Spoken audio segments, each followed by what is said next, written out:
Good morning every student. प्यारे बच्चों, आपका ऑनलाइन क्लासेस में पुनः स्वागत है। आज हम पढ़ेंगे क्लास 11th का चैप्टर नंबर 4। बहुत ही महत्वपूर्ण चैप्टर है बच्चों, कार्यपालिका। अभी आप 10th में भी पढ़कर आए हैं सरकार के बारे में बच्चों, कि सरकार के कौन कौन से अंग होते हैं। आपको राहुल सर ने बताया होगा SST में सिविक्स पढ़ाते समय कि सरकार क्या है, उसके कौन कौन से अंग होते हैं। तो जिसमें सरकार के जो अंग हैं उन अंगों के बारे में हम जानेंगे विस्तार से फर्स्ट ईयर में। वहाँ पर आपने सूक्ष्म में जाना, शॉर्ट में जाना कि सरकार के अंग कौन कौन से होते हैं। जैसे नंबर 1 व्यवस्थापिका, नंबर 2 कार्यपालिका और तीसरा बच्चों न्यायपालिका। अब 11वीं में आने के बाद, फर्स्ट ईयर में आने के बाद हम इन टॉपिकों पर विस्तार से चर्चा करेंगे। तो व्यवस्थापिका बच्चों का कार्य होता है कानून बनाने का। कार्यपालिका का होता है उनको कानूनों को लागू करने का, और न्यायपालिका का है उनको क्रियान्वित कराने। तो फिलहाल हम बात करेंगे आज कार्यपालिका। चैप्टर हमारा यही है कि कार्यपालिका, और उसका पहला हेडिंग भी बच्चों यही है कि कार्यपालिका क्या है। इस पाठ में हम क्या क्या अध्ययन करेंगे उसको भी जानेंगे।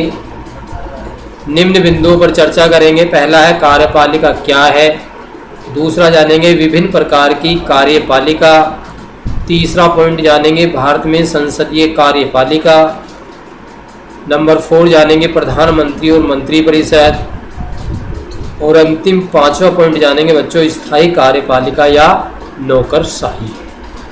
तो हम स्टार्ट करते हैं अपना चैप्टर कार्यपालिका। किसी भी संगठन में किसी पदाधिकारी को निर्णय लेना पड़ता है एवं उसे लागू करना पड़ता है। यह क्रिया प्रशासन या प्रबंधक कहलाती है। आपने देखा है बच्चों, कोई भी संगठन है तो उसमें क्या होता है, कुछ पदाधिकारी होते हैं, एक मुखिया होता है, उसके अलावा अन्य उसके संगठन में सहयोगी उसके होते हैं। अब यह जो क्रिया है बच्चों, जो वह प्रबंध करती है, तो वह क्या है, प्रशासन या प्रबंधन कहलाता है। परंतु प्रशासन हेतु संगठन की शीर्ष पर एक ऐसा समूह होना चाहिए जो बड़े या नीतिगत निर्णय ले सके तथा रोजमर्रा के प्रशासनिक कार्यों की देखरेख और उनमें सामंजस्य बैठा सके। ऐसे हर संगठन में कुछ लोगों का एक समूह होता है। ये लोग उस संगठन के मुख्य प्रशासनिक या कार्यपालिका अधिकारी के रूप में कार्य करते हैं। जिस प्रकार एक छोटे स्तर पर एक संगठन होता है, ठीक उसी प्रकार देश की शासन व्यवस्था को सुचारू रूप से चलाने के लिए एक केंद्रीय मंत्रिपरिषद का गठन किया जाता है, और उसमें केंद्रीय स्तर के मंत्री, राज्य स्तर के मंत्री और उप मंत्री का गठन किया जाता है। यानी कि कुछ कमेटियां कुछ बनाई जाती हैं, जैसे भारतीय संसद, और भारतीय संसद की विभिन्न कमेटी तो देश को सुचारू रूप से चलाने का कार्य करती है। आगे पढ़ेंगे। जिस प्रकार कंपनियां, बैंक और औद्योगिक इकाइयों में प्रशासनिक अधिकारी होते हैं, ये प्रशासनिक अधिकारी इन संस्थाओं के कर्ताधर्ता होते हैं। उनमें से कुछ पदाधिकारी नीतियों, नियमों एवं कायदों के विषय में निर्णय लेते हैं, तो कुछ उसे संगठन में लागू करते हैं। अर्थात जिस प्रकार कोई इकाई होती है, औद्योगिक इकाई, उसमें भी एक टीम बनाई जाती है, उनको भिन्न भिन्न कार्य सौंपे जाते हैं, वह अपने कार्यों को करते हैं और उनके ऊपर एक मुखिया या प्रबंधक होता है। ठीक उसी प्रकार कार्यपालिका से हाशिए व्यक्तियों की उस समूह से है जो नियम कानून को संगठन में रोजाना लागू करते हैं। जैसा अभी स्टार्टिंग में हमने जिक्र किया कि जो व्यवस्थापिका ने कानून बनाए, उन कानूनों को लागू करने का कार्य बच्चों कार्यपालिका का होता है।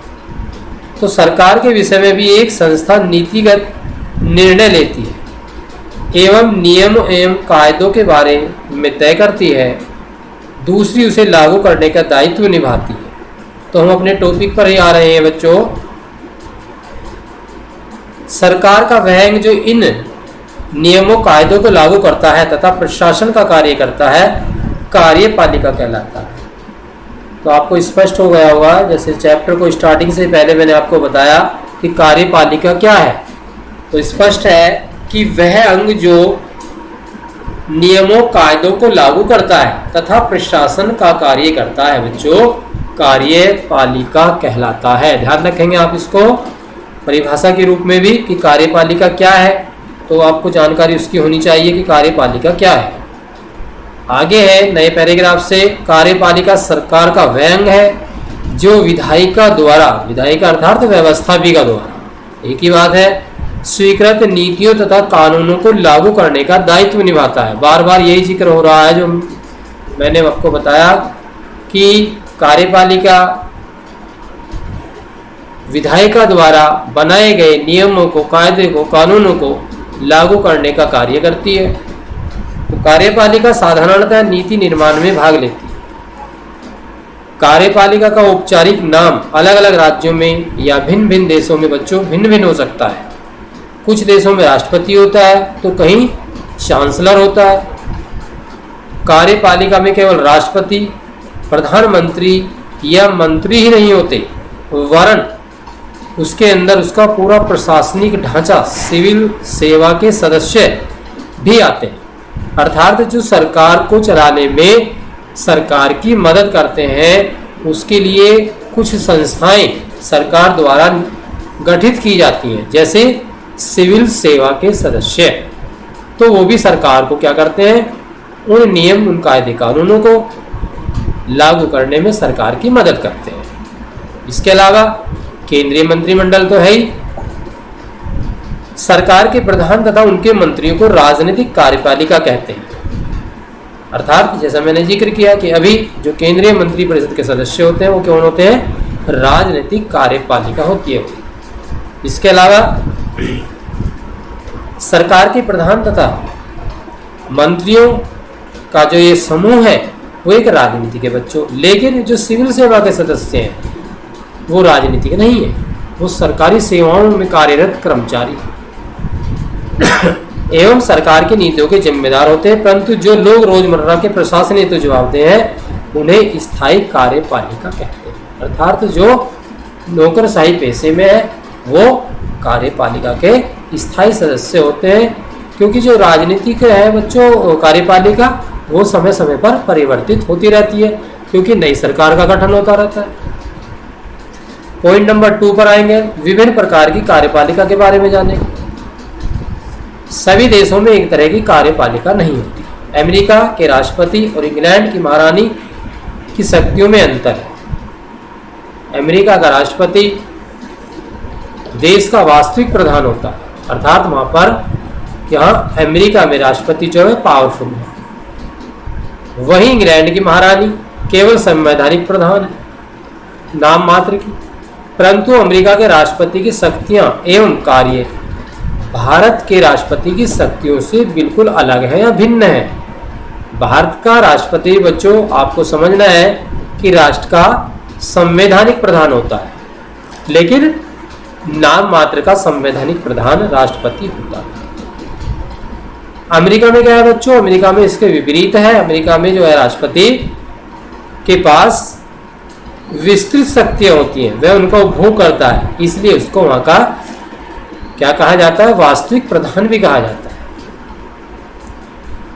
इसी प्रकार इंग्लैंड की महारानी की शक्तियां भूटान के राजा से भिन्न है। भारत एवं फ्रांस दोनों ही देशों में प्रधानमंत्री हैं, परंतु उनकी भूमिकाएं भी अलग अलग, अर्थात भिन्न भिन्न देशों में। समझने का तात्पर्य यहाँ पर बच्चों ये है कि भिन्न भिन्न देशों में प्रधानमंत्रियों की शक्तियां भिन्न भिन्न हो सकती हैं, ठीक उसी प्रकार राष्ट्रपति की भी शक्तियां बच्चों भिन्न भिन्न हो सकती हैं।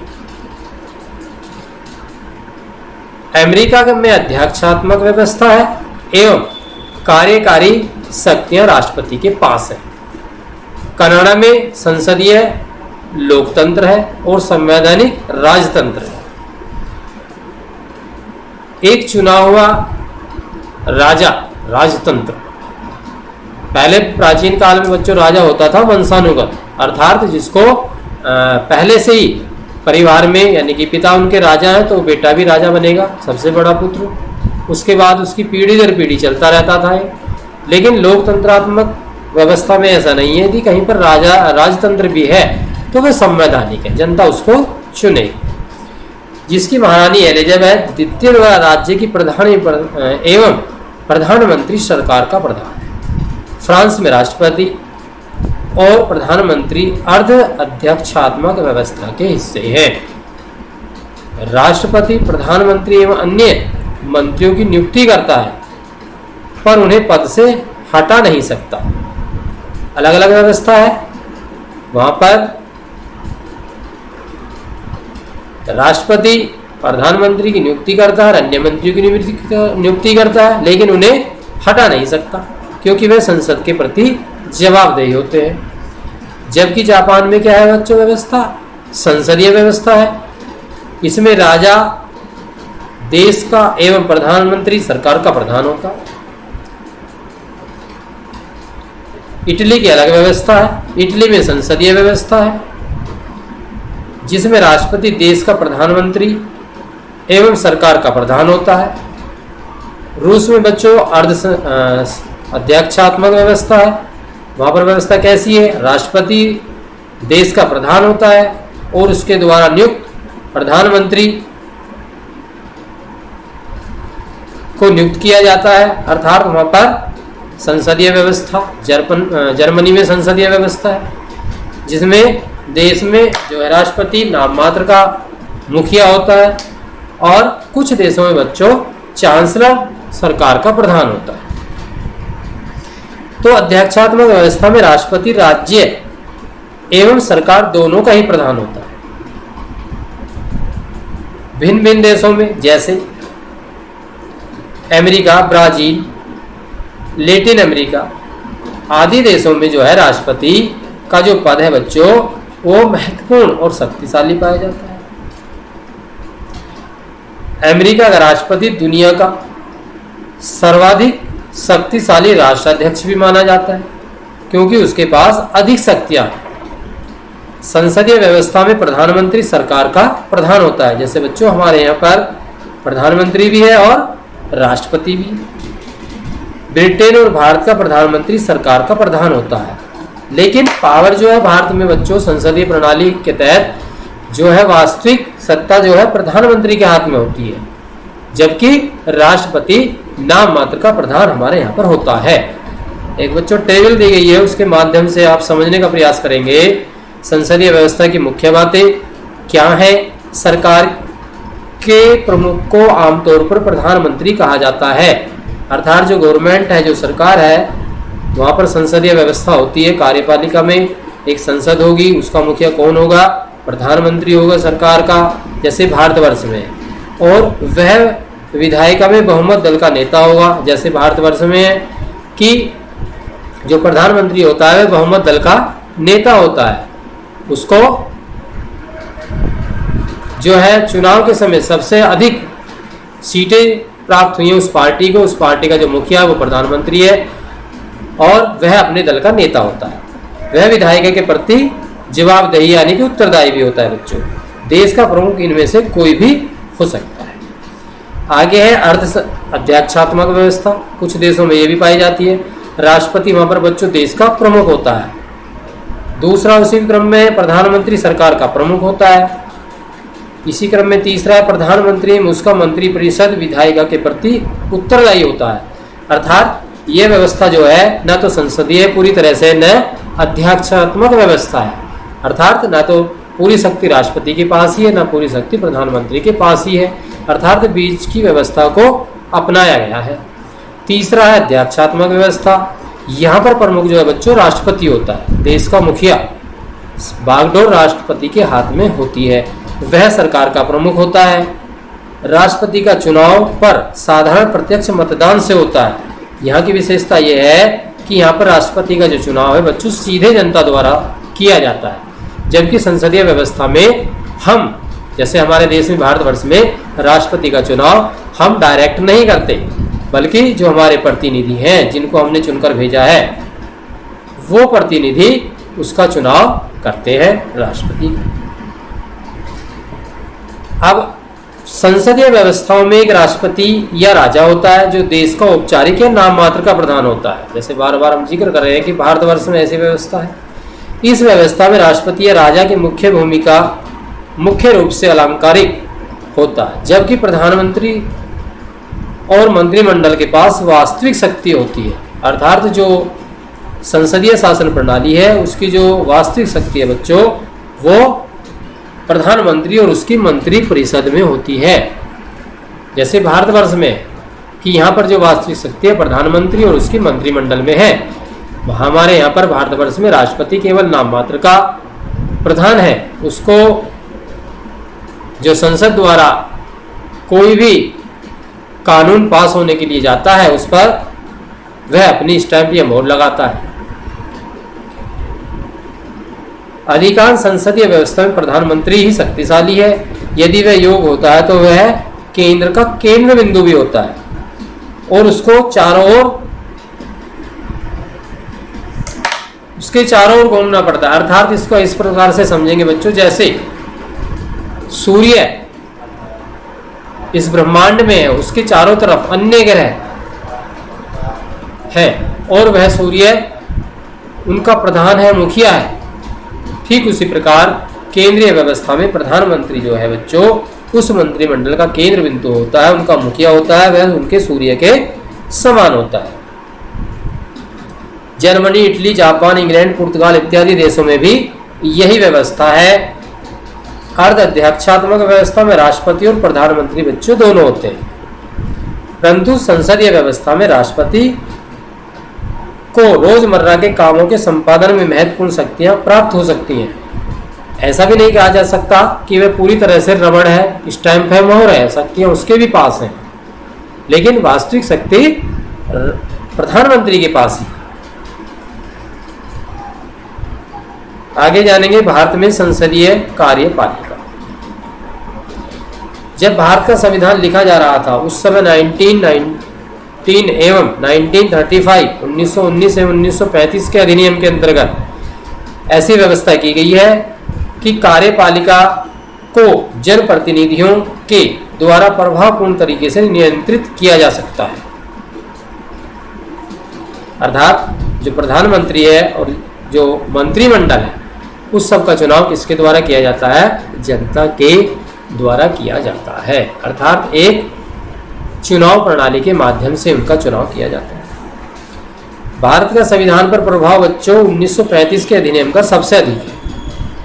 अर्थात जो भारतीय संविधान निर्मित है, जो 1935 का भारत अधिनियम है, वहाँ से सबसे अधिक अनुच्छेद लिए गए हैं। इसके अलावा अन्य देशों से भी बहुत कुछ लिया गया है, जो हमने चैप्टर 1 या 2 के माध्यम से आपको बता दिया।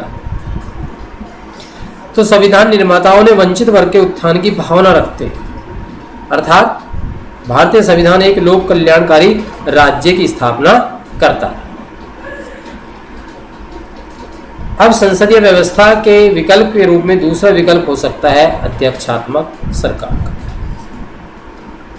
तो अध्यक्षात्मक सरकार में क्या है? कार्यपालिका की मुख्य कार्यकारी शक्ति राष्ट्रपति के हाथ में है। अर्थात वह राष्ट्रपति व्यवस्था जो है उस पर बल देती है। सभी शक्तियों का स्रोत उसमें राष्ट्रपति को ही माना जाता है। अध्यक्षात्मक कार्यपालिका में व्यक्ति पूजा का खतरा बना रहता है। संविधान निर्माता एक ऐसी सरकार चाहते थे, कैसी चाहते थे? जो शक्तिशाली हो, कार्यपालिका हो, परंतु उसमें व्यक्ति विशेष की पूजा ना हो, अर्थात उस पर अंकुश भी लगाया जा सके। तो अंकुश कैसे लगाया जा सकता है सरकार पर? विपक्ष के माध्यम से बच्चों सरकार की नीतियों पर अंकुश लगाया जा सकता है, क्योंकि एक बहुमत दल प्राप्त होता है जो सरकार बनाता है, दूसरी वो पार्टी होती है जो विपक्ष में बैठती है और उसका कार्य ये होता है बच्चों कि वह सरकार की गलत नीतियों पर अंकुश लगाए। इसलिए बच्चों ये भी जरूरी है कि विपक्ष भी मजबूत होना चाहिए।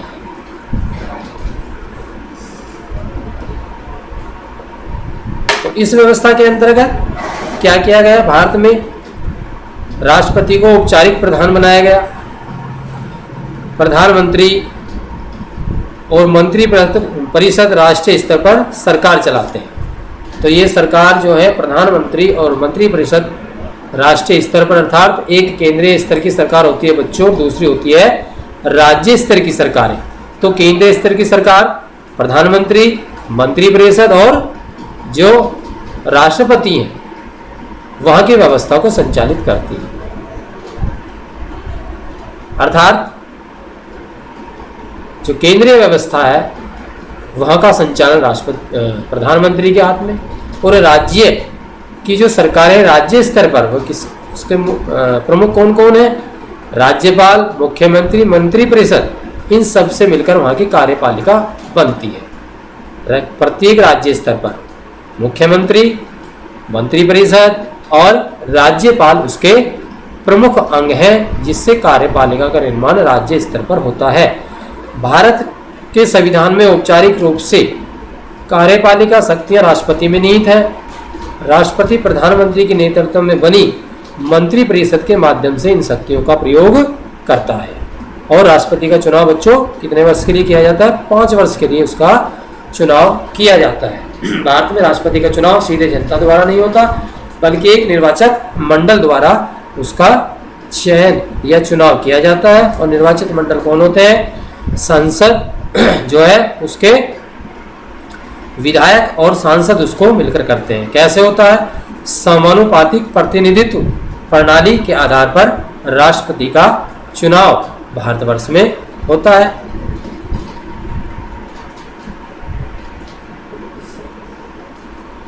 कुछ व्यवस्था कुछ राज्यों के लिए अलग से भी की गई है, जिनको हम केंद्र शासित प्रदेश के नाम से जानते हैं। आगे है इसी में लास्ट बिल्कुल, उसके बाद नेक्स्ट उसमें पढ़ेंगे। केवल संसद ही राष्ट्रपति पर महाभियोग लगा सकता है। ये जुड़ा हुआ राष्ट्रपति से टॉपिक है बच्चों। आगे का नया पॉइंट राष्ट्रपति से आएगा, जुड़ा हुआ कि राष्ट्रपति की क्या शक्तियां हैं, लेकिन फिर भी थोड़ा इसमें दिया है तो इसलिए आपको थोड़ा बताना चाहेंगे कि राष्ट्रपति का जो चुनाव है वह अप्रत्यक्ष संक्रमण प्रणाली द्वारा जो किया जाता है। राष्ट्रपति को हटाने का भी एक प्रावधान है उस पर महाभियोग के माध्यम से, और वो क्या है कि राष्ट्रपति को 14 दिन पूर्व ऐसी सूचना देनी होती है, लिखित सूचना, और उस सूचना में कम से कम 1/4 जो सदस्य हैं संसद के उनका उसमें अनुमति होनी चाहिए।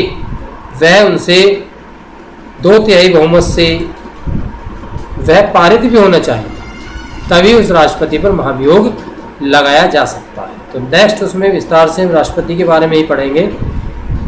तो कार्यपालिका का जो टॉपिक है यहाँ पर कि कौन से देश में किस प्रकार की कार्यपालिका है, वो किस प्रकार से कार्य करती है बच्चों, वो पूरा होता है। नेक्स्ट टॉपिक में या नेक्स्ट पीरियड में हम राष्ट्रपति के बारे में जानेंगे, उसका चुनाव कैसे होता है, उसकी क्या शक्तियाँ हैं, उसको हटाने के कौन कौन से नियम, कायदे, कानून हैं।